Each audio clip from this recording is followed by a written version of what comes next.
cheta ụmụazị ụmụ nwanyị otu ha si wee pesịa mpe gwakwa unu na m ga-enwe a special guest in the house ga-educate anyị on this girl child because I noticed a lot of things are going wrong with our girls and amara m ka a ga-esi wee mie emekwukata ntị chinazi ekwukatago sị ka mkpọtazia somebody the very very well inclined with this whole girl child thing because apart from the fact that she's a mother, she's also an educator and ọ na-eme ihe ọ na-agụ akwụkwọ ọfụma ọ ndị believe na our readers are leaders. Yes, So ndewo nnọọ na Odenigbo anyị nwere Mrs. Chinenye nwa Ani Ibekako nnọọ. oh, daalụ ntị Chinazọ. Nnọọ ndị ọma na-ege ntị. Daalụ. Ị ga na-ekwusi okwu ike ka Oh, enwee ike okay. Daalụ nọ. ndewo nnọọ. So today anyị na-recognize ụmụ nwanyị anyị ka ha si pempe, right? Yes. Abụkwa maka ndị akata ikoro dị ka anyị o. Mba. Anyị na-ekwu maka ndị aka na-azụlite in the way of the Lord. Yes. Yes, because I believe na onwe age a ga-eru ịhapụzie nwa ahụ ihe ahụ ịmụzigoro ya so far o take ya into life, especially going to school, leaving school, bịakwanụ inwetezi ọrụ gbange ije gosizi anyị bad character gị. All right, so let's explain this girl child first. Ka ihe bụ girl child ka ndị amara m onwe adị m sure na ọ bụrụ ihe a izizi mana onwe ndị bụ agwachakwa echezọ ma ndị bụ na ha agwachakwa mana ha aghọtasịghị ọfụma. Biko kedu ihe bụ girl child? Okay.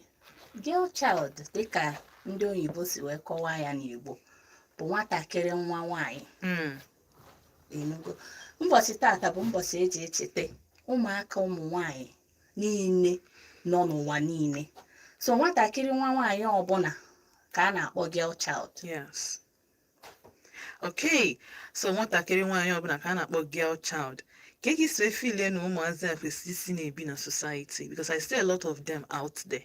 Okay. Yes, and I'm sure na ị na-afụkwa the same thing, and as a mother ọ na-hit differently. Yes. When you see a girl child ọ na-aga n'ụzọ na okwesịghị, kedu ihe feel ekwesị ime to that child?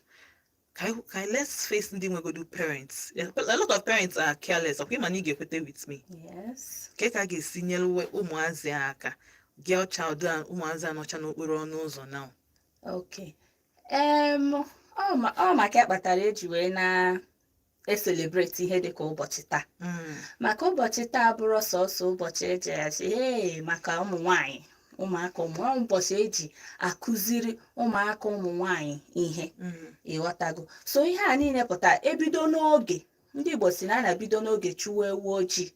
Ịghọtago maka na chi jie ịma mfọdụ ịma mmazi nke bụ abalị na nke bụ na efife. So ibido n'oge kụziwere ụmụ nwanyị gwaba ha na nwanyị bụ ife, nwanyị bụ ihe ọma. Ibido n'oge kụnyewa ha mkpụrụ ọma n'ime ha. Ịghọtago ha amụta maka na ọ bụ onye akọwatarụ bụ onye ga-amụta. Onye ọbụla na-agafe bụ maka na akụzighọrọ ya eziokwu na agwa ntị ọnụ ha mana kwugodo ekwu. Ọ ya kpatara anyị ji etisi mkpu n'ụbọchị nke tata na ọ bụrụ sọsọ ụbọchị aji asị nye nwaanyị na nwoke equal opportunity mana ọ bụ ụbọchị eji agwakwa ụmụ nwaanyị ka ha na-ewere onwe ha dịka ihe. Ịghọtago maka na ịkpọ onwe gị ihe onye ọzọ akpọọ gị ihe. So no, bụ the thing. Now coming to gender equality. Okay. Okay, let's first of all condition I know on the same nine on ofu ogbo. Okay. You believe with me that now this gender equality means nwoke na nwaanyị na-ama aka? Well, ọ dependere ihe ndị mmadụ na-aghọta gender equality bụ. Okay. Ịghọtago maka na ọtụtụ ndị na-aghọtafia. Ịghọtago ihe ejikwa na-eti mkpu gender equality a bụ maka na o nwere period in time in history ihe eji ebesi akwa ihe girl child a bụ na maka na o nwego ndị gbara ọgụ ihe anyị na-enjoy taa ụbọchị tata. Ịghọtago o nwere mgbe nwaanyị na-ada aga school ọ na-abụ o togide a na-akụziri aka oge shiwe na ọ na kitchen na-amụta ihe. Nwaanyị ada aga school mechie tigide mkpu anyị wee bido gụba akwụkwọ. So ihe gender equality ahụ bụ ọ bụrụ na anyị Igbo asị gị ihe merụ na anụba ya asị gị ihe merụ chi nke ewe ka emee ya gaganga. What is good for the goats is also good for the gander. Ihe anyị ji etiri mkpu gender equality abụrọ ihe ọzọ na-abụrọ ka ihe ahụ opportunity ahụ i nyere nwoke nye ya nwaanyị, ịghọtago, ka ha wee progress ya, ka ha wee bụrụ mmadụ. Gender equality abụrọ that na what a man can do, a woman can do it. Ịghọtago, because na whatever a man can do, he should be allowed to do it. Okay. Ị na-aghọta ihe na-agwa gị? Nwoke na nwaanyị abụrụ ofu. We are all wired differently and we are all anyị nwere strength. And ekele ọrụ eke. Ị na-aghọta ihe na-ekwu? So nwoke na nwaanyị abụrụ ofu. And ihe nwoke ga-emenwu nwaanyị ama mmenwu ya. Ihe nwaanyị ga-emenwu nwoke ama mmenwu ya. Ọ ka mma na anyị ghọta wee appreciate nwoke na nwaanyị na complement each other. Mana ihe anyị na-ekwu bụ ka a hapụ ịbụ na onye nke a kacha mkpa na nwa nke maka mgbe anyị na-eto eto, mgbe anyị pere mpe, ịghọtago, amụọ nwaanyị asị like mma mụrụ 5 girls. Ịghọtaga, ịjụkwasị ọmụgo onye ọ na-amụ. Ama m ka na-aghọta ya na-agwa gị. A na-afụta gị as an inferior person. Mmadụ ka anyị bụ, we are all humans. Give us the same opportunity to thrive. So gender equality abụrụ na nwoke na nwaanyị ra maọbụ na nwoke na nwaanyị na-ama aka. Gender equality bụ opportunity ahụ i nyere nwoke ka ọ bụrụ mmadụ, nyekwu ya nwaanyị ka ọ bụrụ mmadụ. Okay, nice one. Ịghọtago? Yes. But there a lot of people in our society today bụ na ha na-arụziri ụmụ nwoke ọrụ. You would agree with me, ha dị plenty. I na-afụ ha na social media, ha bụ one of our neighbors. In fact, some of them nọkwu na our workplaces, and they feel that na due to this whole training, because ihe dị ekwu ya maka girl child, Yes. training a child from mgbe ọ pempe, a girl child, ịma na ọ bụ nwanyị. Don't with this feminine stuff chukwu nye ha, ịma na ha na nwoke abụghị ofu. But along the way, something happens. Ifuzie nwanyị, oche na nwoke bụ ofu. Ha na-arụzie nwoke provision, because nke a ekwugoro ya Bible, chukwu nyere ụmụ nwoke ikike to provide. Okay. Ị ga-afụ nwaanyị kịta ọ sị gị na ọ na-emezi datị nwoke na-eme, so kedu ihe dịkwanụ na ya. Yes. So achọrọ m ka ị kọwara ha that na provision, even if na nwaanyị chọọ provide or a help ka ọ na-enye ịghọta, ọ bụrụ for ịbịa ka gị na nwoke maọbụ aka n'ihe ahụ ọ na-eme na ọ na-emekwa ya. So I want you to emphasize on ịma ụmụ nwaanyị ịma that na ha na-enyere aka, not na ha na-analụ ọrụ nwoke, because ha jizi ya mee ka ịghọta. Well, o nwere ike my own school of thought na nke ndị ọzọ ama mbụ ofu. Ịghọtago, maka na mụnwa bụ mmadụ believe that na ihe ahụ as a human being, hapụgodi ihe Bible kwuru, hapụgodi political correctedness, in aghọta, an individual, an adult should be able to provide for him or herself. Ịghọtago, so ọ bụrụ ihe eji eko ka ihe bụ kịta anụwa na m tochere enyeche m opportunity ngụcha akwụkwọ na-alụ ọrụ mmanye onwe m nni. O make sense? So ihe a na-achị kụziri ụmụ nwaanyị bụ na ọ bụrụ na gị na nwoke abịa n'ezinụlọ, ịmago na ọ bụrụ na gị na nwoke ga na-ama aka maọbụ after all na m na-provide. When I hear about provision and submission, it's quite laughable, because na as a human being you should provide for yourself. Ịghọtago, achọrọ m ka ụmụ nwaanyị anyị ghọta that na ihe a bụ normal life saving skill ị ga-emelu onwe gị, because m na-afụchakwa other people nọchakwa in other parts of the world. Ihe a bụ ihe ha na-emere onwe ha on a normal day without batting an eyelid. So why should our own be different? That is one thing we are talking about, vulnerability. Yes. Do you understand? Because mgbe ị were ikike ihe gbasatara gị tinye nwoke n'aka maọbụ tinye mmadụ ibe gị n'aka, maybe before you rie nri na asị na ụmụ nwoke ga na-provide, si biko mmalikwe nri tiri nwoke abịa provide. Agụụ ga-egbu gị. That time you become vulnerable. That time when you're making decisions, you don't make that decision based on common sense. You are making that decision based on that benefits you are getting. You are not being rational in your decision. Make the decision based on the benefits you are getting from that thing. In marriage or in relationship, it's a two-way thing. ị na-eme nke ị na-helpụ di gị, ọ bụkwa na aka dịrị ya ị na-emekwe ka ọra gị ịghọtago. Ọ bụrụzi nke bụ na ime ya pụta na-etu ọnụ, ị na-etu ọnụ na ị na-enye onwe gị nri, kedụkwanụ ama m ka ịghọta. Ị na-etu ọnụ na ị na-azụ nwa gị, ọ bụkwa na di gị anọrọ ịma azụzi nwa gị. What I'm just trying to say, I'm not trying to sound like a pygmy, but I'm just trying to say that we shouldn't depend totally on another human being for our survival. Maka ya kpatara eji ụmụ ihe ndị Igbo na-achị maka o gwara o ama gị ụla ịchịa etie gị kụọ gị eti nka kụrụpan ị na-achị si na love. You will not be able, maka onye agụụ na-agụ ada make a good decision. You are making that decision based on your stomach. Ị na-aghọta na-agwa gị. So na ọ dị mma ihe nwaanyị imere onwe ihe maọbụ nwoke imere onwe ihe abụọ ya eji etu ọnụ ya kpatara eji eti mkpu a niile, biko nyere anyị aka ka anyị bụrụ mmadụ. Ọ bụrụ na nwoke ga-agụ akwụkwọ ka anyị nwabụkwa nwaanyị gụkwa akwụkwọ, na ihe ahụ nwoke ga-emenwukwe bụrụ mmadụ na nwaanyị ga-emenwukwe ya bụrụ mmadụ. Na ọ bụrụ na ihe ahụ nwoke, na ọ bụ na nwoke kwụnwa ọtọ nyụọ mamịrị, nwaanyị ga-akwụnwa ọtọ nyụọ mamịrị. Mba, ihe anyị na-ekwu bụ if a man has an opportunity to ịghọtago ka ihe anyị that equal opportunity, so that at the end of the day we can be able to fend for ourselves, so that when we are making decisions, there are some women that they make that decision based on a normal day what they will not tolerate. They are tolerating it because they are vulnerable and because they can't survive, and because they can't survive without that benefit they are getting from them. So na-enyekwu aka sef enwekwu respect for you, because nwa enwe ihe na-alụ na-enyere onwe ya aka ịmaka ọ bụrụ nwaanyị niile ka a na-amụ ụla ọkwa ịma ịghọtago onye amara gị except ma gị bụ ụzọ ma the person. Ọ bụrụ nwaanyị niile ka a na-achị ngwa pack out of my house. Mba na ịghọta, nwaanyị ga-ekwesịrị ịgba mbọ bụrụ odogwu n'aka. Nwaanyị na-azakwa odogwu, ọ bụrụ ọsọ ụmụ nwoke bụ odogwu. anyị refix get odogwu res. Mụ achọghị ihe odogwu res. There's nothing like an Igbo word odogwu res. Ụmụ nwaanyị biko tete n'ụla ya lụ na onwe n'aka na refix ya ọ bụzi oke nsogbu adịrọ feminine ịghọta ka ha fedị ka anyị na ụmụ nwoke nwere ofe anyị na-ekwu ka ha fedị ka anyị na ha na-amụ aka. ịma na o nwekwa ihe ọzọ ikwu about feminine energy. O nwere ka nwaanyị si agba mbọ ịma nnọkete n'elu ụwa analụ nwoke cheka mbịa kwụrụgodo ebe a ka bịa, because we are coming into that because anya bi mostly o nwere one talk na-ege nwanne nya and the thing was pissing me off, but ka m bịagodu. Alright, biko chetanụ na anyị nọ live. Agwa m unu si unu na anyị ga-anọ live na YouTube and YouTube page anyị Volt FM Odenigbo. Just type na Volt FM Odenigbo ịnweta anyị ga-afụ na anyị nọ live ebe ahụ ọ na-acha red. You need to we click on solo live. Ihe a na-eme, of course you can comment.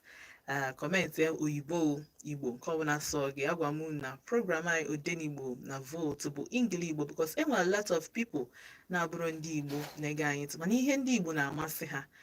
So ebe a ka ha na-anọ, anyị na-etinyekwa n'English na-etinye Igbo ka ha nwee ike na-epik. Ụmụ ụfọdụ bụ na ha na-anụ mana ha dị asụ ya taa, so ka ha nwee ike na-epik. Onwe ndị bụ na ha na-anụkwa nwa obere. So otu ọbụla isi wee tinye ya, they will be able to understand it. I know na YouTube at Volt FM Odenigbo. And today bụ a worldwide day of recognition for girl child. And I na-imago observe ya na Volt FM. Oya menju enwe Mrs. Chinenyenwa Ani Ibekako. She's an educator. Ọ chọrọ ka mkpọsịsịa ihe ndị ọzọ, so let me leave her. Emekuo m ọkpọ na-emecha. So ka happy at an educator na ifukwu otu ọnụ ya si ị ga-ama na ọ gbasiri ụkwụ na n'ike n'ihe ọ na-eme. Obi karịa. She's a caged woman. So coming to that feminine strength nkwu maka ya na iwenita. That talk was telling us about being strongly. The emphasis not on strongly. Strongly, what was that word? Strongly, like more like independent. A woman should be strong, like emphasis on strongly. Even provide for yourself. Have working. No, but go to working in your life. Happen working. Mewere onwe gị gosi anyị na Igbo ihe ahụ nwoke ga-emenwu n'oge emenwu ya. So m na-asị girl child, like we were taught mgbe anyị na-epe mpe that na nwoke anyị nọ n'okpuru nwoke, right? ọ bụrụ ya bụ na a ga-suppress gị or discriminate or something like that, but ihe o mean bụ na ike nwoke ka nwaanyị. Yes. So but coming to today, jet age, technology, a lot of things, development, civilization, evolution, emego ụmụ nwanyị ọ dị ha ka a na-agbazi mbọ karịa. Now let me come back to parents. Ị ga-afụ nwoke na-agba mbọ, nwaanyị na-agba mbọ, nwoke na-arụ 7 to 5, nwaanyị na-arụ 7 to 5. The girl child, what happens at that point for the child? Is ụmụazị. Anyway, you feeling all the right. Ọ dịrọ right. Ọ dịrọ ideal. Ịghọtago, bụrụ na ọ dịrọ right, maka na o nwere some situations ọ ga-abịa ife onwe gị na ya ma nwezi choice than to do it. Ịghọtago, but it is not ideal, maka na ọ bụrụ ya bụ aka iji too. Adọnya melu generation anyị ji wee ka mma. Yes. I have to say generation anyị ka mma. I have to, I'm sorry, but this Gen Z generation, what are wrong ha? Generation anyị ka mma in terms of respect and training from nwoke na nwaanyị self combined. Ihe meenụ bụ na o dependekwara. Okay. Ịghọtago, maka na amaghị m ka m ga-akpọ ya being woke or wokeness ka a ga-akpọ. That's the word, being woke. Ịghọtago, o nwere ihe bụ ọ na-abụ ịma mgbe m pere mpe, my mom na-abụ tigide m ihe na-ajụ onwe ya amụm onye amụm mana anyị pụtazi kịta anụwa na-afụta ya nọ abuse. Ọ dịkwa mma yọta, maka onwe ka a ga-esi itife nwatakịrị ihe oke adịrọ mma, anyị na-afụta ya as na abuse. O mezie ndị nke I have been a teacher for 10 years plus. Ifugonian. And classroom teacher. I have been a teacher for 10 years plus, and ngwa gị ihe anyị na-afụ, ọ bụ na anya na-agba ọbara, ọ ga na-agba ọbara. Ịghọtago, ihe meenụ bụ o sitekwe n'aka ndị nne. A na-ekeshi azụ ụmụaka bụ carrot and stick method. Yes. Ịghọtago, na-agbanyeghịkwa maka mụnwa n'ebe anụnwa ana m arụkwa ka jake, mana ana m azụ ụmụ m. Ịghọtago, ọmụkwuo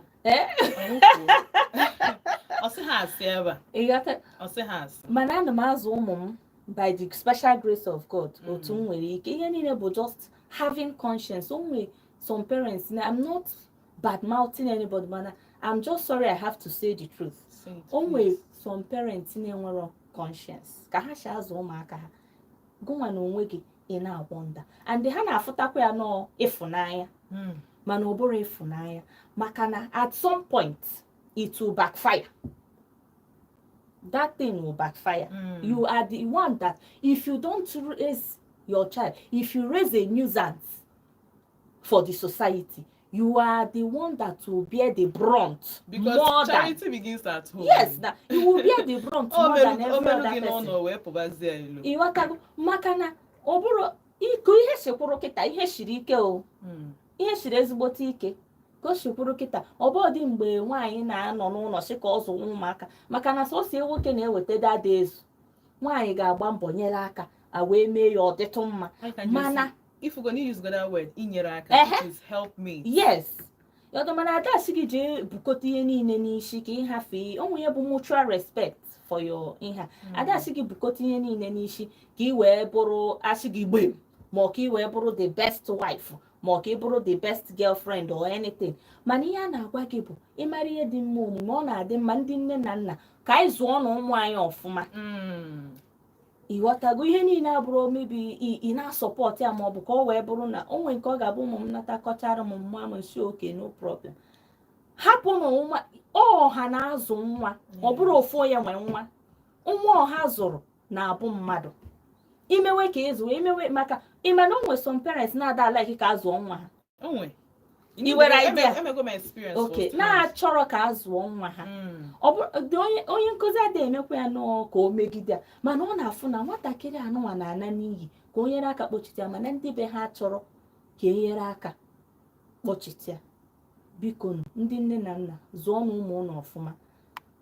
ka anyị na-agbakwanụ mbọ ihe afọ ga-eri ka anyị na-enyekwere aka na-erizikwe better human beings for the society because ihe a na-afụzi kịta dịka ọ dị too much ịghọtago meenụ nke unu ga-eme unu egbu n'onwe unu bụ ụmụ nwaanyị zụọ na ụmụ unu ọfụma ịmakwa na ụmụ nwoke ịmakwa na ị na-emegbu mgbe niile ịbụ hard woman had nke anụ nwoke ga-adịdị tired self mana ọma ngwa gị iwu be bored ọ na-achọ nwoke ibe abụ ihe mana ịnọketekwe ịmago imetụkwana nke eji bụrụ nwaanyị ịbụ nwaanyị for God's sake mee ka ịbụ nwaanyị hapụtụkwana relax ya ka etekitụkwana care of you. I'm enjoying this talk with you.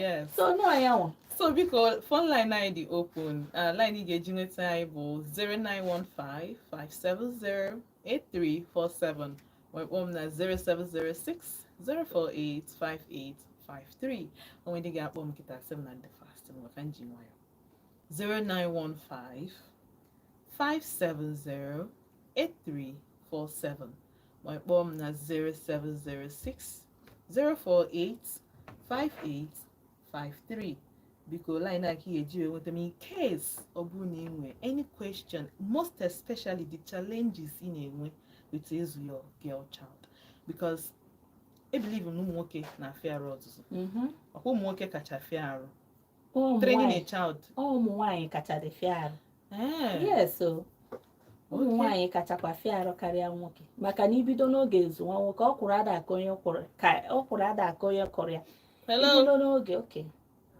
Hello, good evening. Keke ime. Kebi si akpọ m. No. Nwa ajụjụ inwe.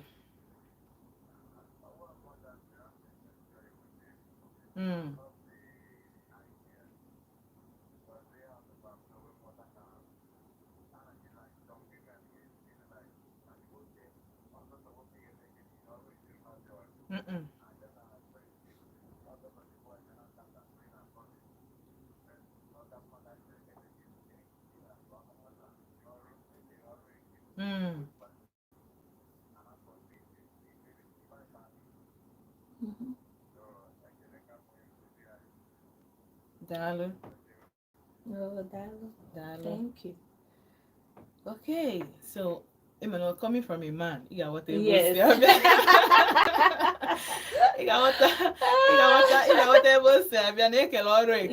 Emphasis on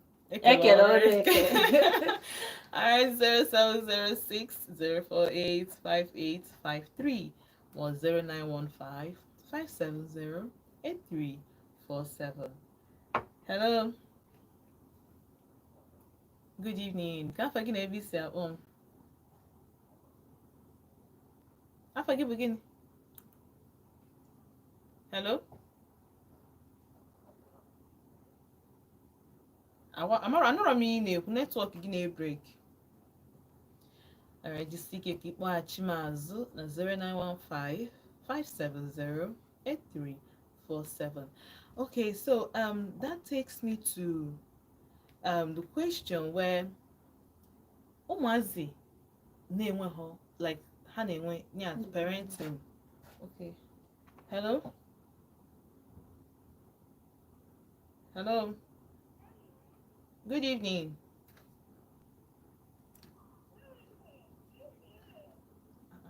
Hello? I'm na-ekpu mmiri n'ọnụ ka ị na-eri nri wee na-akpọ m but ihe nchọ ịjụ bụ na enwe a lack of backslide coming from one parent, like assuming God forbid maybe a parent died or okay, sorry. Hello?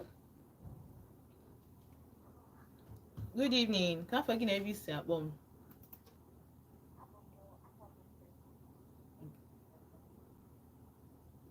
Blessing or no? Ganir.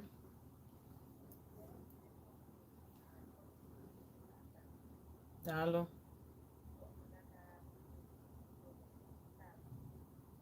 Oh, welcome to the family. Odenigbo na anabata gị. Oh, no. Ganir.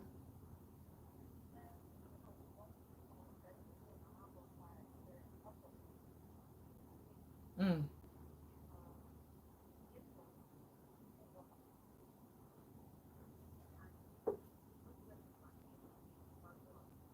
Mm. Mhm.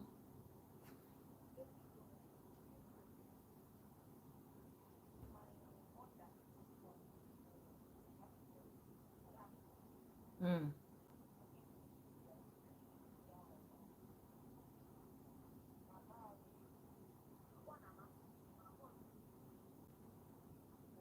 Mm.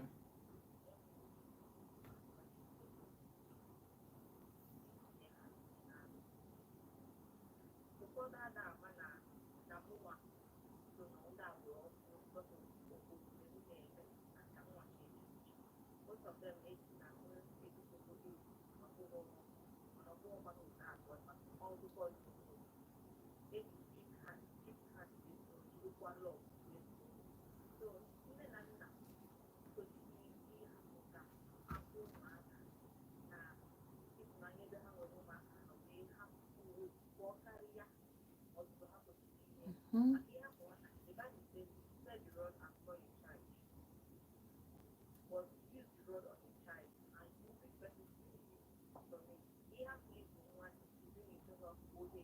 Mhm.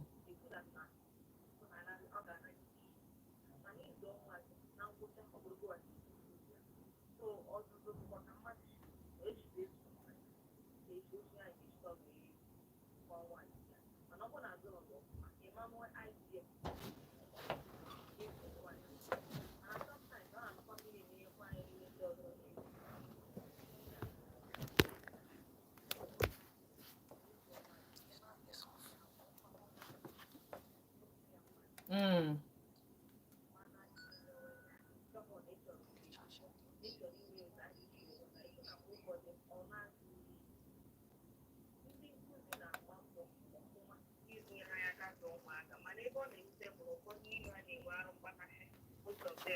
enwerezi ihe onye na-eme ha na ndụ ha wee na-akwụ ụmụaka ihe unnecessarily. That one ka mmadụ ha in support of. Mana ọ bụrụ na parents ishikwa nne nkụzi akọrekt na nwa ya, ọ dị very bad. Ọ ka mma na ịhapụ ka akọrekt nwa onye nkụzi ụjọ tọgụ nwe ụjọ. Ọ ga-enwe ụjọ n'ime ara ya nke bụ na bifo mee ihe ocheke na omekwu ya mma ya ga-agwụkwa onye nkụzi ya kụọ ya ihe. Omekwu ya nke dota onye nkụzi ga-agwụkwa nne ya ya kụọ ya ihe. Ifu na ọ ga-eji ụjọ ahụ ma na-eme ihe ụfọdụ na society. Ocheke na omekwu ya mma ya ga-agwụkwa onye nkụzi ya kụọ ya ihe. Daalụ, daalụ, anyị nụrụ ihe ikwu. Daalụ sọ. Maka na ihe ikwu eziokwu dị na ya. Daalụ. Alright. Okay, so ihe nghọta n'ihe okwu, which is not far from the truth, bụ na ọ bụ na ịzụrọ, ọ bụ na azụghọ gị azụ, ịma nzụ nwa. You cannot give what you don't have. Thank you. Ịghọta? That's just the thing. So ọ dị very paramount na ị na-azụ nwa. Dị sure na gị nwa na onwe gị na-azụ nwa. Yes. Na inwe the tools, m na-akpọ ya tools, just ihe ị kwesịrị inwe eji azụ nwa. And ha dịghọ far-fetched. Yes. Ọ dịrọ far-fetched. Ọ bụ na ebido na gboo, ị ga-ama, ị ga-aghọta ihe a na-ekwu ịghọta. Ebido na gboo, asị gị kpọfụta nwa kịta asị gị zụọ, ị ga-abụrụ izubi. Yes. Ọ bụrụ izubi obere nwa. So let's talk about, okay, can I go to caller? Hello? Good evening. Ndimma, good evening. Everyone? Oh, eze nwata. No. Eze nwata. Anyị gatala akata. Yes, because eze nwata ị na-anya, adị m happy na isi eme na-akpọ m. Ị na-anya ị ga-afụ a lot of young girls n'ụzọ. Girls na-erube 18 years, 17. Ịghọta. So anya bụ ihe anyị bịara educate ha today, because ọ dị very important na as a parent na ị na-agwa nwa gị what to do, when to do it, and how to do it. Ikwete ka ọ na ikwetere.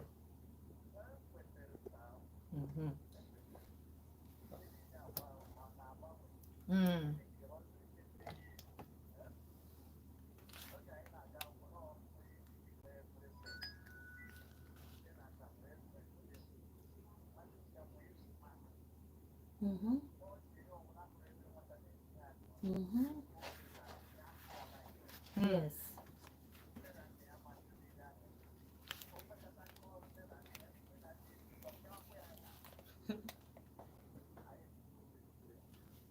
na ihu onye tọrọ inye ugwu ị mara ihe wụ njọ mara ihe wụ mma Eziokwu. mana sinsi achịkwachi apịa n'ihe n'ụlọ akwụkwọ ama mpịa n'ụlọ akwụkwọ ọchị na-ereje ụmụaka n'anya a na-emebili and ị mara ụmụaka ọ na-ahụji milk oge anyị na-azụ ụmụaka wụ ara ehi a similak serilak dịcha nke a laikira na-aṅụ aṅụchaji akpọba akwa ka ehi a onye ya na mmadụ kwuo okwu o were mma ihe na-egbu mmadụ onye na-akụ ọkpọ ma tụtuo mmadụ na mba ọwa aja akụkọ nke kịta ji bụ na ụmụaka anyị na-ene anyị chee na ha na-ama ha na-esi ihe mmadụ adịghị eme and ikwere maka enwere ike isi kọrekt onye ahụ ndị mụ ya abịa bịarụghị atak akpachakwa ya anyị jebe nga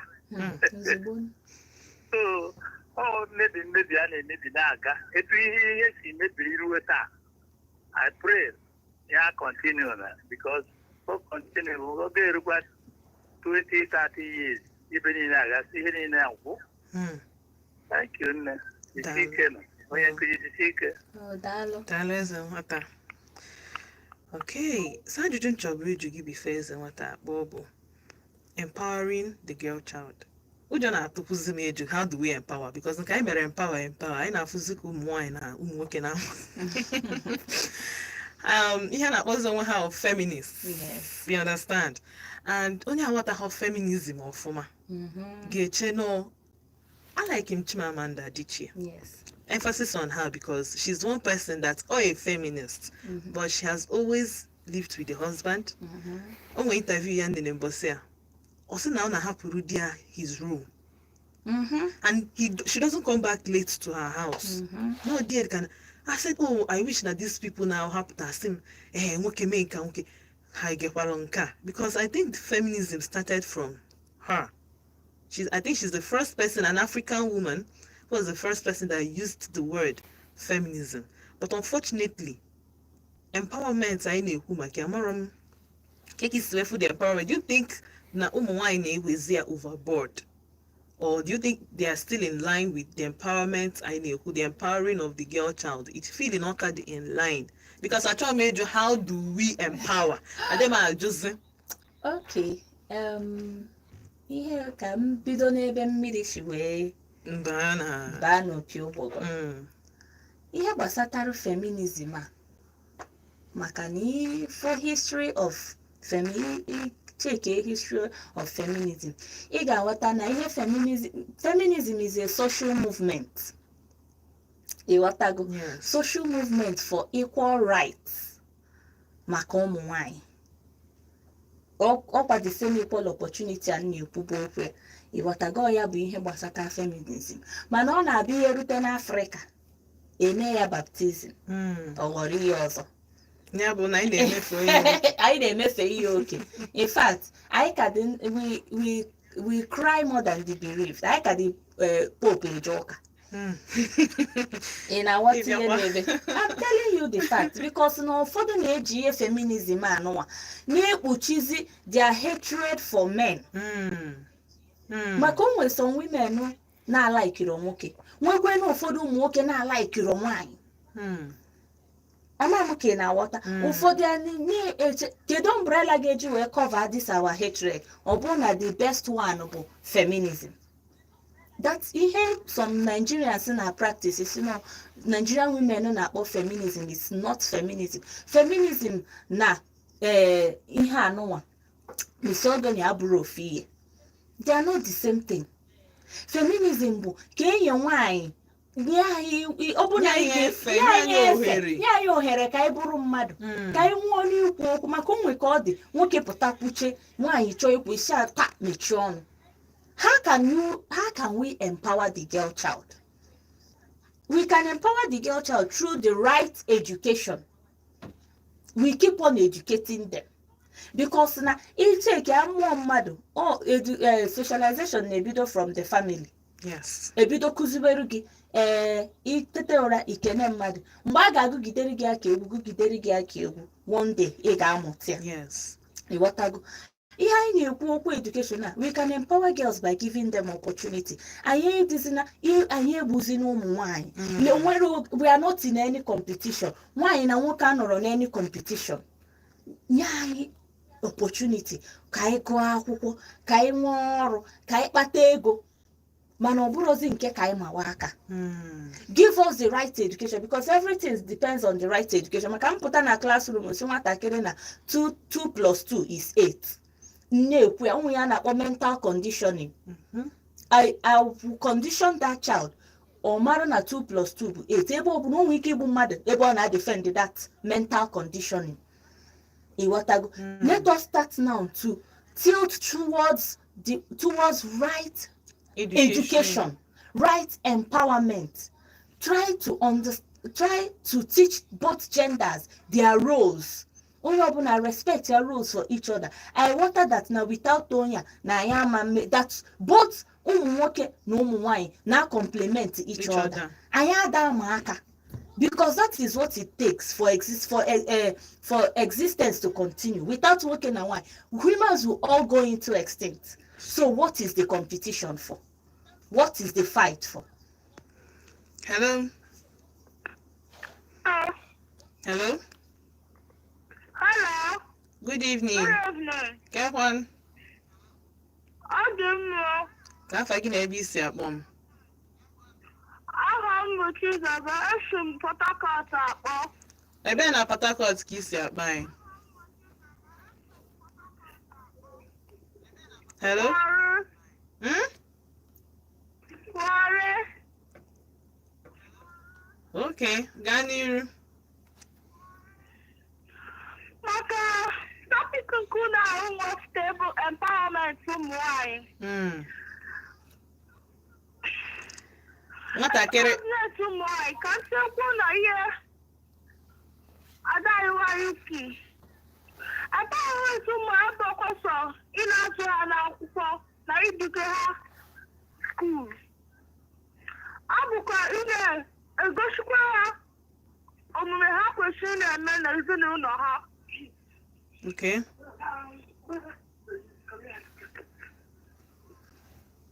Hello. Hello.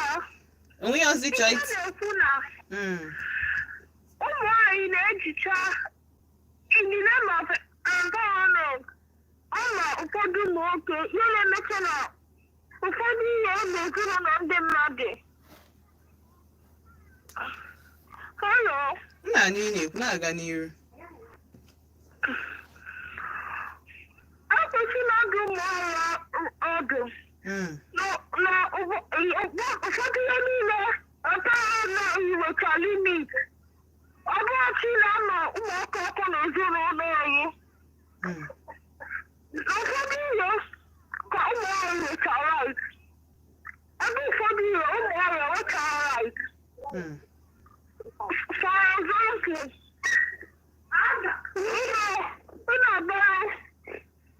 achị nwoke ebe a na-akwesịrị nwoke na-ekwu na otu ha na-eke abụ abụchara nwoke niile ụmụ anyị nweche.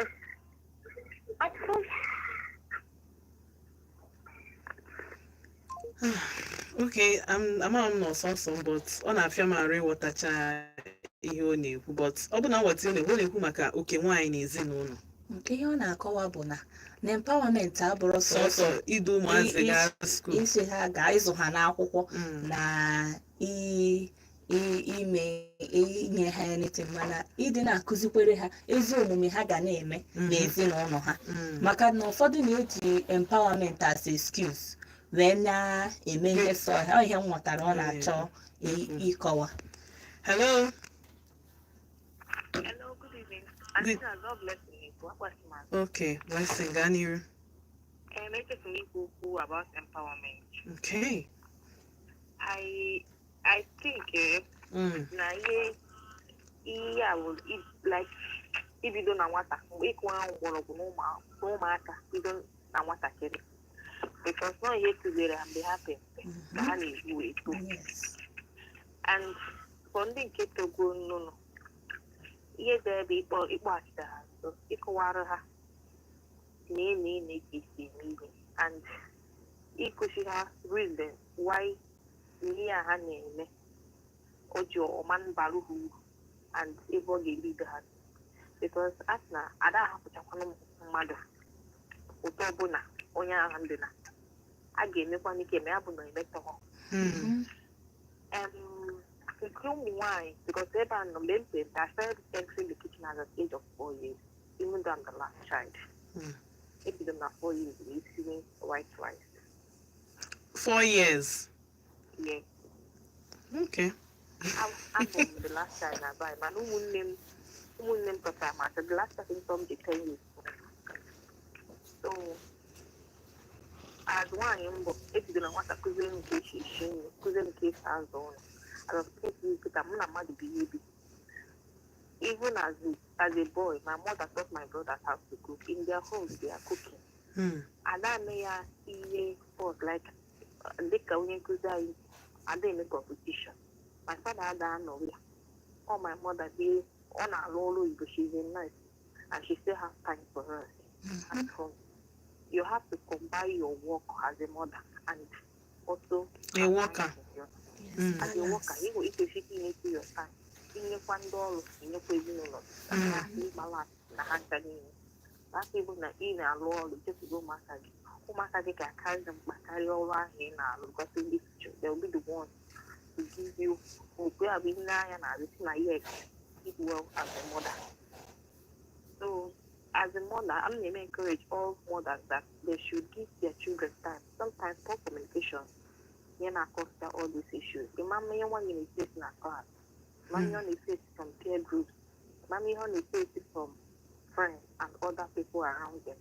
And then you even have to communicate with them so that like, if you what if they have maybe you need to hack so oh fear and you some girls.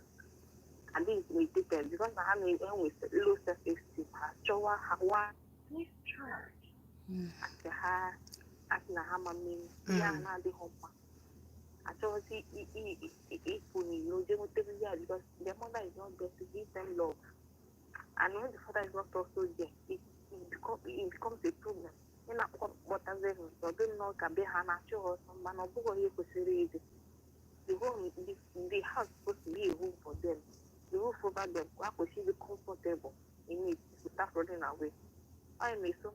This church. They're not like Kahani, but they're not living like they're actually killing themselves. I haven't even go out and I'm comfortable. Nobody knows me and I'm comfortable.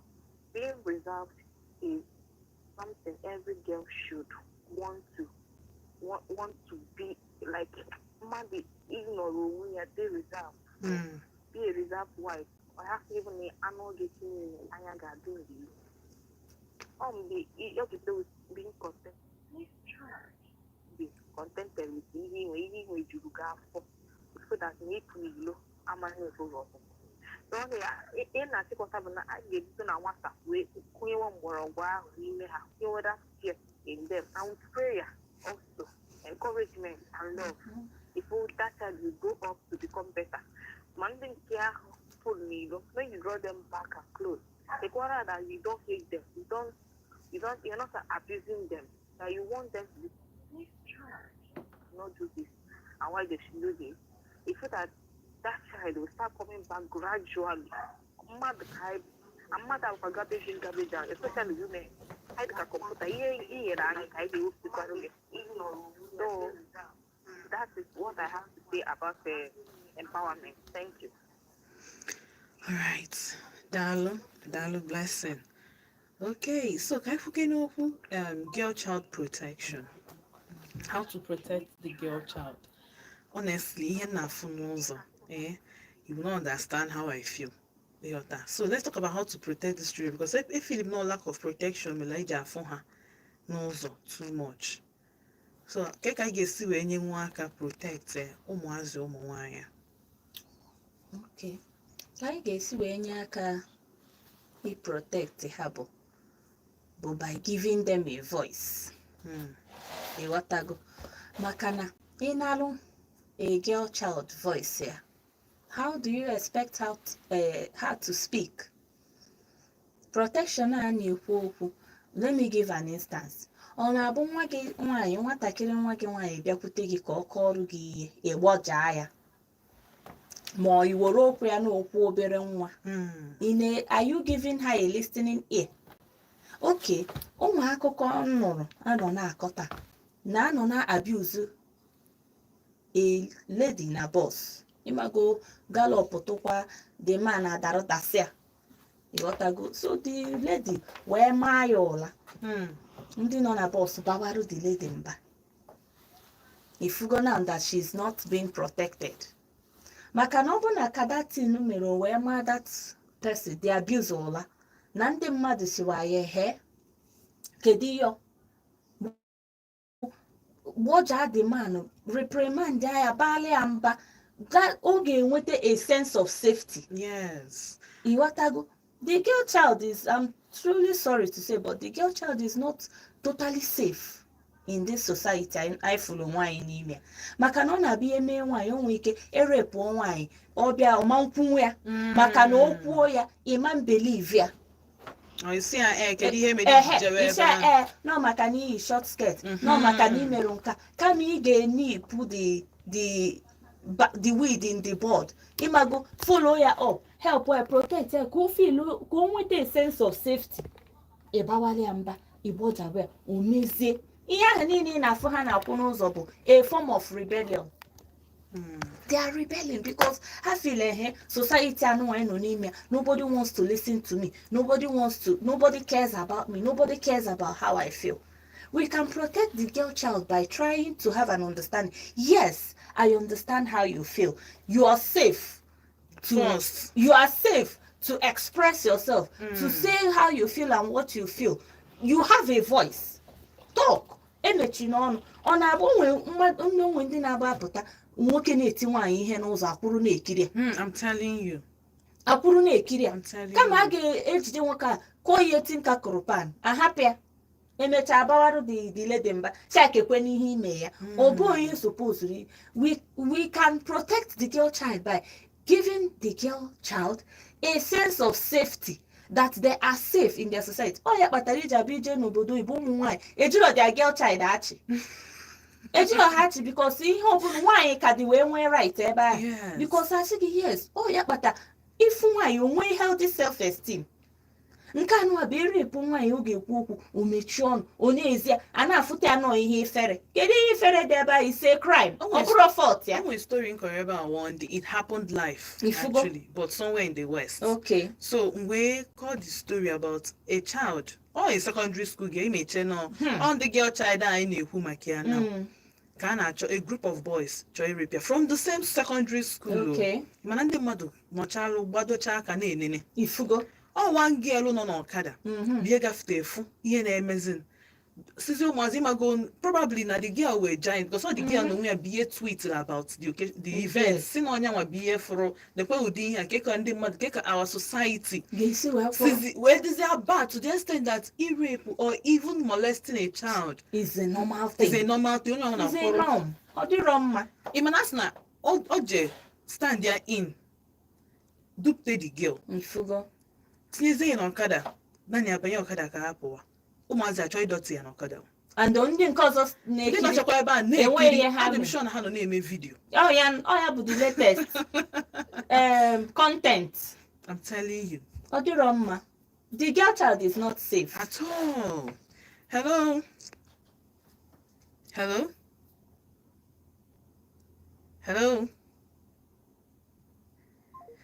Okay, because each other make sure na ebe network, addition on network, be ji onye nke anya nụrụ ihe ọ na-ekwu. Cheta na ị nọ na Volt 104.3 FM. Afọ mba ntị Chinazọ, and anọ m na the studio with Chinenye Nwa and Ibekako. Ọ bụ an educator, bụrụ a teacher for 10 years before we jeweziela anyị mago educate eze na-akwụzi ọtọ na ịmago na pondon wee na-ezigasịzi anyị ozi. Of course anyị nọ na YouTube live, anyị nọ live, that means ihe na-eme kịta na ị ga na-afị otu o si ma ọ bụrụ emesịa akọwalụ gị na akụkọ. Anyị nọ live na Volt FM Odenigbo na YouTube. Cheta na ị ga-subscribe m so that ụdị ihe a mee ị subscribe or turn on your notification bell on ka ya bụ ụdị ihe a na-eme ka ị nwee ike na-enweta ka na-azụ aka. Alright, so I believe come na another way. I'm on email agree with me. Another way to give to protect a child bụ inye sex education. Then during this like obro molest or at least in any the sex education at that point in our the child how without your consent you can see we speak more up against molestation, rape and all that. So I don't know, do you feel or what age kiche the right for a girl child to start getting sex? Because I'm going to think I'm more about any other person. Mama call what do you even though for the on but in other ways of training, what an parents say, you cannot do no. So this age I know now, the age of Ade Akuzi. So how do we take impact this sex education? Nime omuaze girl child most especially because if you go na the girl child with the people the less how about the least attended to. How about the least people are against it? So I guess age the best age I get a girl child the sex education. Okay, the best age for me from age 3 or 4. Okay. Mgbe nwatakịrị ahụ bido kwuo okwu ịghọtago mata na ebe a bụ ebe ochie anyị mamịrị ibido onwe ka esi akụzi ya na different stages. Otu aka nchọka imuzela anyị because a lot of people na-get here wrong. Yes. Before you marry a child na-eto ito mazeli ihe o kwesịrị ịma at some certain age ịghọta. Onwe ka esi akụzi ya like ụmụaka m kịta enwe m ụmụaka 3 ịghọtago m na-asagodi ha ahụ adị m ekwe ha nwa na-eji aka ha asa their private parts. Okay. Ihe m nọ bụ na eke ị ga-esi mee ya do it like this adị m ya etinye aka ebe a maka na ana m ebido n'oge akụziri ha na ihe a bụ your private part na mmadụ esopozuru ije ebe ahụ imetụ aka na ya nwe ejikwa na-egosikwu ha example by not touching it myself. Ịghọtago so ibido n'oge asịrị m ome why say no because ihe ọbụla bụ nke gị ha na-akụziri ha personal belonging. Ụmụchi curriculum I design our curriculum in such a way that whatever a big knowledge ọ ba na bring ya down to the child's level. Yes. Ị na-akụziri anyị mgbe ahụ ọ nọ na age 3 to maybe 7 8 ọ na-agbagote to 7 8 na-asị that ị na-akụziri ya inappropriate touch. Ịghọtago na onwe ka mmadụ ga-asị o metụ gị aka ịma na ọ dịrọ mma na onye ahụ enwero good intention. At that stage them uche ha ma mbịa gawa all sex education ka ị na-enye ya mana ide akpa ya na gị na nwoke dị na ide adị so raw vulgar ị na-akụ systematically step by step. If gonna ịkụzigodo at the age of 3 to 5 years na private part gị ekwesịghị idine onye ọzọ aga na ya na-abụrụ sọsọ gị maka na ihe bụ your personal belonging is not meant to be shared. Ọ na-agbagote isibe adat na onwe ka mmadụ ga-esi metụ aka ndị ga-emetụkwa na onye ọzọ na ọ dịrọ mma maka na ịmago ị na-akụzi then onwe mgbe ọ ga-eru maka mụnwa nọ na secondary ana m akụzi na secondary school onwe mgbe ọ ga-eru like ihe gị ọcha ada emekwa taa mgbe ahụ egwawara onwe some feelings ha ga na-enwe na-agwa ya that those feelings dị right not the normal. Ịghọtago ma ọ bụ ịfụ nwoke ịmago those butterflies ga na-anwụgharị gị n'afọ is a normal thing mana ọzi ka isi wee handle ya body thing.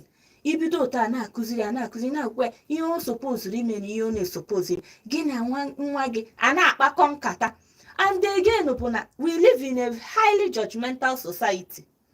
Ọ ga-abụ nwa gị sị gị na nwoke gwara okwu isi hey the way you would react will make that child not to confide in you. I'm not saying that I have the champion or Nebum cup of the best mother. I am not the best mother in the world. I am not the best teacher in the world, but this is just a normal knowledge.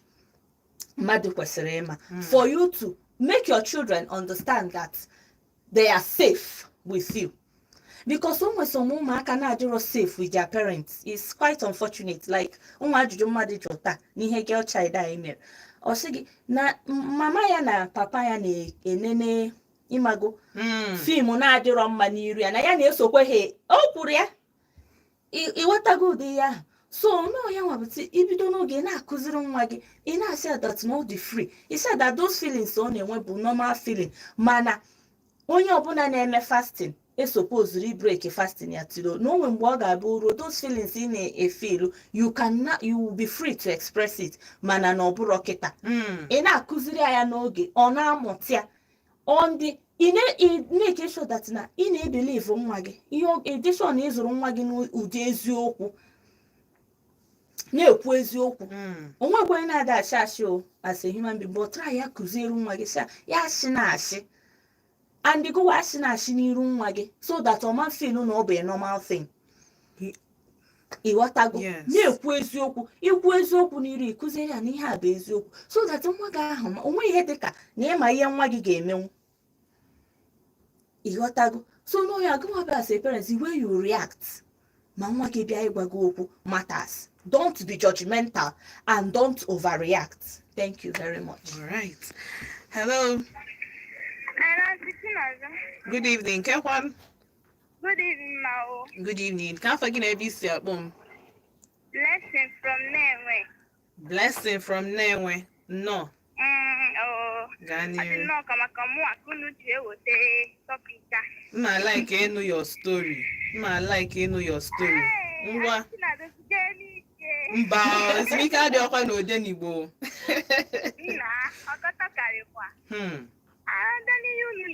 Like Adam why dey 4 years.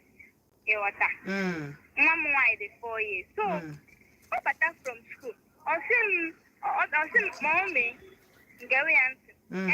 Na uncle ya na wo feri aye toro gonogo. My uncle used to bring out something that is long and show me. He would tell me to talk. I want at home. Imagon daddy ana agbochi onu si anya mechi onu mari imagon not have one akire. It was that kind of thing. December complain here for like 3 or 4 times. I rushed to the school. It was enjoy I came born a day me. Also na for break. It was a man head a reload. Now for break. Okwari agawa na eba na nyuma mere. Because now we room na nyuma mere.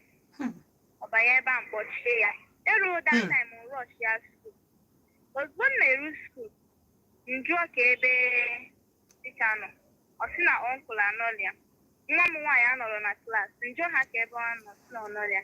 Nsi okay, nje po ya headmistress. Because on nwaanyị bi enwe di school. Mboya, tia ya school. Na akwa aka na toilet okweghị emepe ya. Mba na window mepee ya.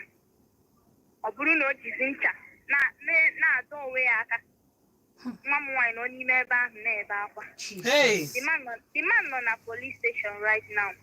Okay, nke na-eme na awa I stop my child ịga from that school up to today. Ọ da-agazi that school ma school fees kwụ ya ma everything. Nkwori ụgwọ school na another place. Ọ bụ nwaanyị na-akụzi ya. You understand? Because you know that they want to create chief work, we watch here. Do you know what he or she wanted to tell you? Yes. Might complain not here again. Okay, one is a lack so is on a live reckless life. At least allow the baby to talk. Okay, one bomb kit or that yeah. Right from when what I keep or see back, but that's why I called him red-handed. What I keep back. Oh,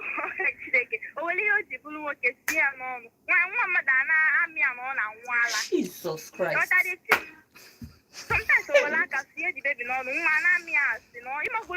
want to kill every make a one day the baby na-ebe akwa ihe ọzọ m nụrụ bụ wụrụ magon I rushed mkpọ mmadụ baby si a nụrụ isi makwa ihe na-eme the woman gbochie m ọnụ the girl is 18 years old now ọmụgwọ ụmụ na-abụ na house ya still ọ ka na-akwụgharị you understand so ụfọdụ na-abụ ihe ịgbochi nwatakịrị ọnụ ọ dịrọ mma it's not good allow the baby to talk ị mara ihe bụ problem ọ bụchakwa ihe ntị kwantiti na zo thank you Dalo.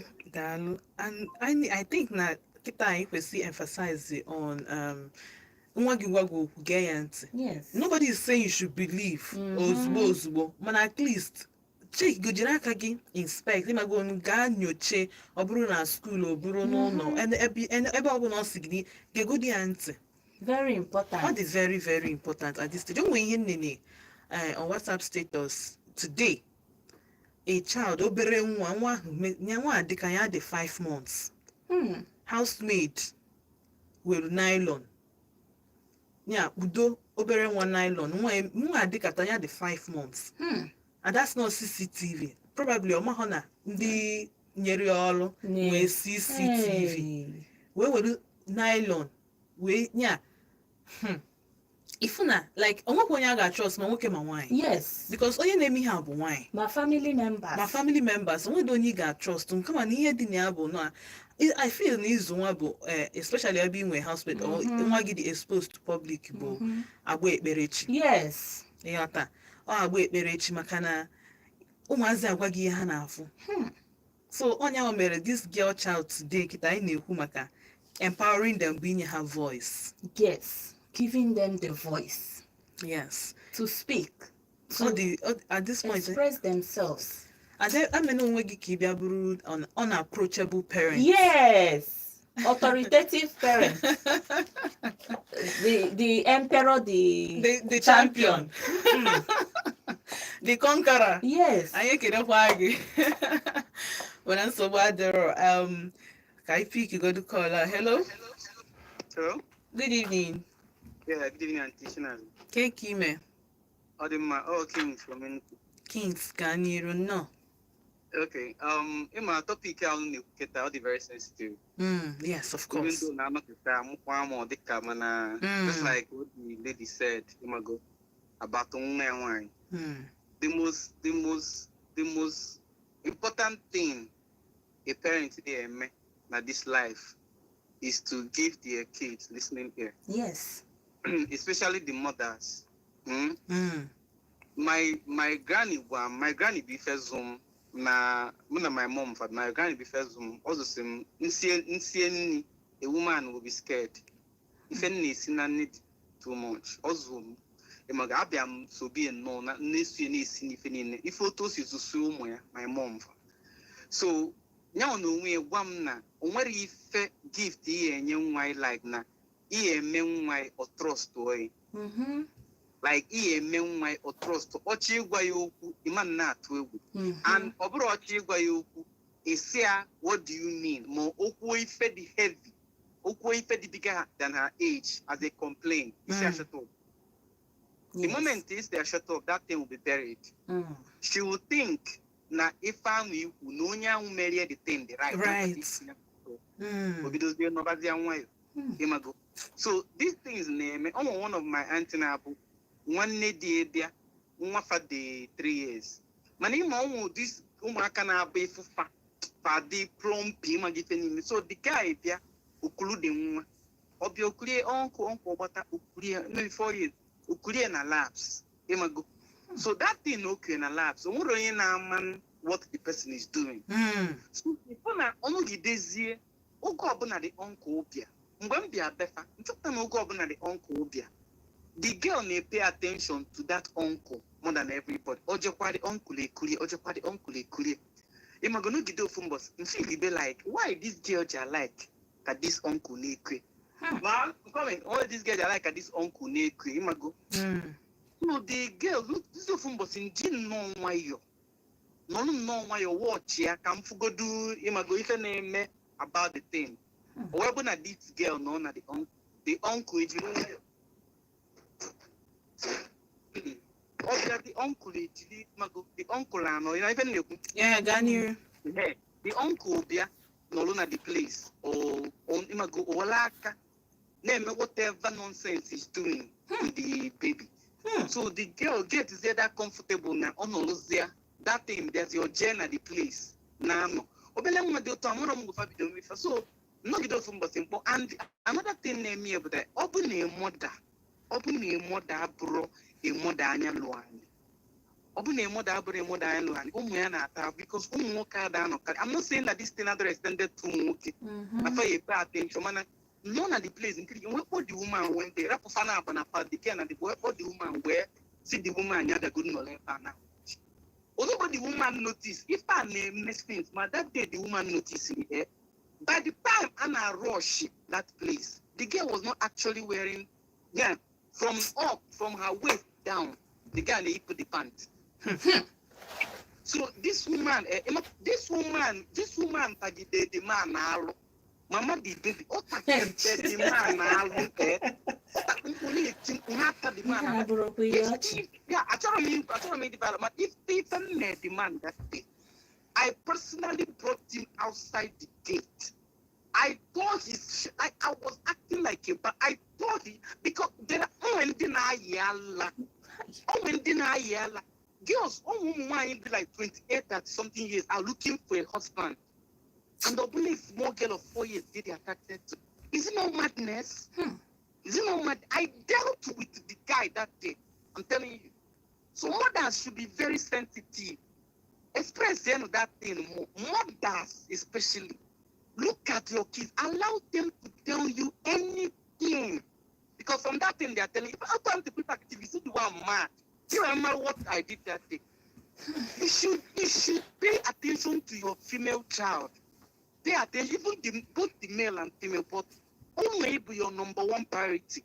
Because I'm nature is super. There's no one getting where they are. Thank you. Daalụ. Kings. Ihe na-eme and ịtọ anya naanị bụkwa na ịdị sensitive. You understand? No take onye dị sensitive ịma and this guy dị sensitive. Ọ bụ na ọ bụrụ Yes. ifuru ọbụ ọbịa mụrụ nwa Efugon. mana anya ruru ya na ịma na something is going on. Obere nwa ahụ mgbe niile ọnkụl abịa uncle is here ọgbalụ atakwa m ụfọdụ parents ọ na-abụ ije ka nwa ha sị gị don't worry. Yeah. At this point ị Ana m emekwa. ga-aghọta okay. At this point ị ga-aghọta why. Uwe mebigo. Na ike nkwụcha abụghị Nkwụcha bụrụ ọbụrụ ụjọ. Hello. Hello. Good evening. Good evening. Ke ka ime? Adị m mma. I'm Favor calling from Artisan. Artisan. Favor kekwan? Adị mma. Gwaga n'iru no. All right. This thing, just like the last caller said, why should be do observant skater? That is, you should be so attentive to your girl child. Like you cannot watch movements, or children can nursery school, primary school. Like in my own with the mom, I can go to I got began at school. Yes. But it's not left for you, but the mother. Like in my own school. If you are an attentive mother, if we should aim at that there is changes, even the way she does that, because that body language, you are even shabby. Yes. The person could read that because this thing I was on my experience. I mean, my late 20s, I had this experience on bike at the primary school. Before this mother had this child so religious, holy. It's not all about being holy. We're not complaining about it, but even as that, you need to be attentive to your children. That time, my grandma, all these churches of Pentecost, I told me back at the church. So then, I said, I kept from so years to so years. So I got time at church. Every time I gave you a message.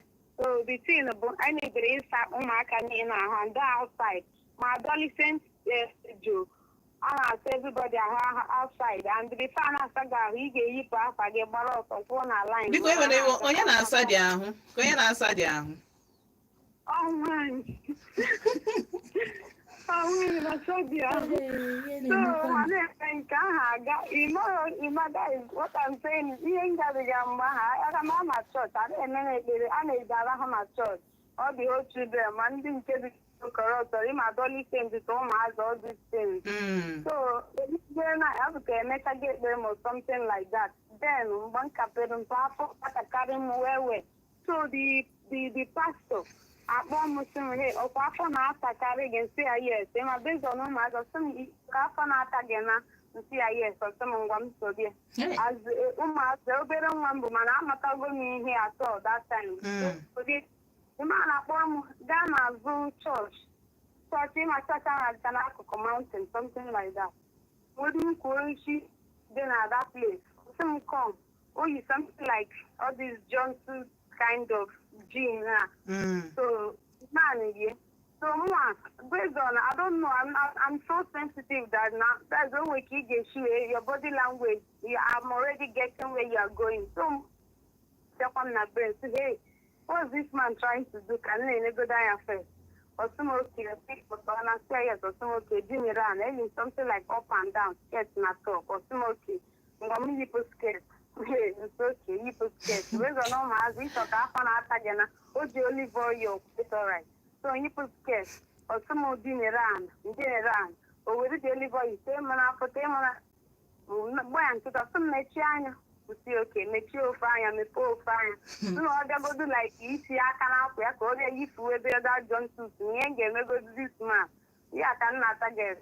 Or some take some olive oil and I for some okay, I don't know if normal, like the kind of spirit or something like that. I know that body has planable, but opposite of that place. But based on all this religious mother, and that one I tell my grandmother, her culture is don't worry. Yeah, we got the things here. I'm not see today. I will still remember the way and that is the trauma that is original. Until now, water. And again, I have a friend somewhere. That school. That place is a missionary school. Almost 3. And I got friend. That was that school. Hannah and I get man. We their parents. I got one. Or more on having a get man. I get man. They say her all videos. New marker and a phone. How watch you? The Lombosi woman who noticed you no marker who knows us and out by the Inkata and you walk the woman not did like this, the brother not did like this. We talk at this woman to a notice here, Yenaga, where she's able to and Kida get man. There is many stories. Why in Kitani is really so attentive to their girl child. So again, no one but we have at school. Or look at the girl which are guided. See what is wrong with you? Why are you walking like that? Or see this place is telling me, hey, with woman I rush. I will thought, yeah, but I'm with it. But I thought, God, the girl, look, we have like this. So why I thought, it's okay, I don't want to okay, you know, never any pain.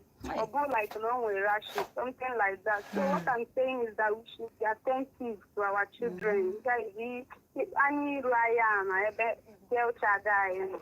Hana physical carry. Even the guys, if you home as from 12 years, 13 years in the nature, it can work.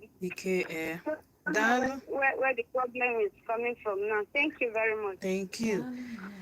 Can you go to the air? Can AG feeling all the rights for a child, a girl child in Udi? Let's start from there. Let's end with it because time my name is there for the 5 minutes. Sky round or up. Okay. Age day for a girl child in Udi. Onwere any specific age. Wow. Ya bụ mana a girl child is supposed to ịnụ di mgbe ọ dị underaged.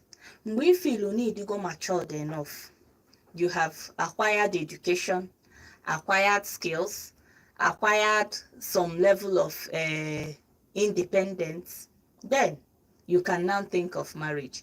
Ọ bụrụ aka na-azụ gị na school, ị ka nọ na be nne na nna gị na-eri mama tankma ma ọ bụ a na-egboru gị mkpa ị na-eche echiche ịnụ di, you are going there to be a liability upon the person. Ịghọtago? So ọ dị mma mgbe ahụ ifilu n'itorugo ogo ya, mmadụ ama ngwa gị, ị ga-agwa onwe gị n'itorugo oge. O nwere ike sef ị na-asị o nwere ndị bụ ha erugo 30 years ha anụbeghị di, ọ dị ha ka ụwa ha agwụgo mana ị na-anya ifu na onye ahụ dị 30 years ahụ akwadotebeghị. adịbeghị etorubeghị ịnụ di ọ dịbeghị emotionally matured for that marriage ọ dịbeghị mentally matured for that marriage ọ dịbeghị physically matured for that marrige And psychologically dịka onye wụ top tier for me. very very important because age is just a number ịghọtago ọ na-adị mma ihe iruru oge a ihe ifilu ịnụ onwe gị anya fụ na itorugo oge a mmasị gị na ọ dị mma nwaanyị ịnụ dị at the age of 25 ọ dị mma nwaanyị ịnụ dị at the age of 30 ọ dị mma nwaanyị ịnụ dị mgbe nwaanyị mana na ya akwayago the basic things ịnidiri akwaya because ọ na-aba gụọ 1 na gụọ 2 ịghọtago mgbe ị ruru ebe ahụ you can then cross the bridge. Daalụ. Then on a story in Choiko now before I round you up. Only a friend of mine, well, actually now call him now. Only a girl, a lady. I wouldn't have friends, but Hannah meets go once on once. But her meets, you know, the only thing this lady now wearable, I follow when I love, happy love. Umoke game making kumwa making can nature. Come again and woke game ye. Target to be ego. In fact, no bụ na nwoke ahụ ejighị ego don't even in fact for her that the starting point of a love nwoke bụ ego. So as a girl child na-etonite now, how do ụmụazị kịta ga-esi avoid ya such friends? Amam na whatever because I believe na otu esi wee zụ gị ga-eme gị onwegodoro imite somebody like this. No matter what onye ahụ na-ekwu ịmago where you're coming from, ịmago the right thing. So kedu ka isi feel na people who don't enwetara this learning na-enweghị ịma na achọbụ m eju gị maka a parent or full parents but the time a does ka akwụgodo okwu maka ụmụazị na-enwetaghị this training mgbe ha na-etonite dịka otu aka a ga-esi avoid their pressure because I feel no pressure mostly na-eme ụmụ nwaanyị ha ji eme so ka ha ga-esi avoid ya this kind of friends. Mo amapozi na jet age na ya bụ the right thing. So ka I educate ha nwo obere. Ihe ka a ga-esi wee avoid ya bụ na you mind the kind of friends you keep and the energy you allow around you. Ịghọtago maka na onwe ihe ị na-anụ ihe na love kwana na ego your mentality adịgo condition ebe ahụ and dịka nwaanyị kwesịrị ịkwanyere onwe ya ugwu iwe respect for yourself ịghọtago inwe ifele bụ the most important thing maka onye enweghị ifere n'ụwa ihe ezigbote ihe kọrịa inwe ifere onwe some certain things ị na-ama na-eme ịghọtago inwekwe conscience ịghọta ihe na-ekwu maka na ị na-ekipụ such friends ọ na-abụ ịmakwa na and deep down ka onye a ga na-akọrọ gị aja mbịa n'ahụ ịmakwa that na onye ahụ na ihe onye a na-ekwu adịrọ right then why are you still in the company of that person? Maka na idosa akwa dị mma weta ofu nke mebiri emebi tinye n'etiti ya obere oge ndị nke ahụ dị mma emebichie. Akwụkwọ nsọ si that na the evil one corrupts the good one. So mind the kind of friends you keep, mind the kind of knowledge you acquire, mind the kind of conversations you have. Oge enyelu gị aka ịmarụ ka isi eme and above all ụmụ nwaanyị nwee na ifele. Okay, so daalụnụ ebe a ka anyị ga-ejedebe ebe a ka anyị ga-asị unu bye bye maka na ife dị mma ada ewetara unu ozi ọma tata anụ a na-asị unu biko cheta na echi bụ ije afịa Aunty Chinazọ ga-abịa ọzọ echi from 9 till 11 ka unu ga-esi nọgide n'ije afịa so echi niile ga-abụkwa ụbọchị ọzọ unu ga-anọkọ. Afọ mbụ Aunty Chinazọ. Afọ mbụ Chinenye nwa. Nsị daalụ na mụ ya hapụrụ na anything na anyị ekwuchaghị ihe niile anyị kwesịrị ikwu ka ọ dị n'ụgbọ ọzọ. Ndewo.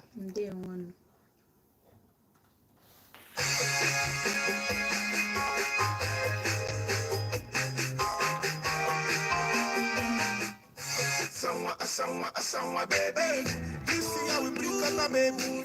I feel like Stephanie.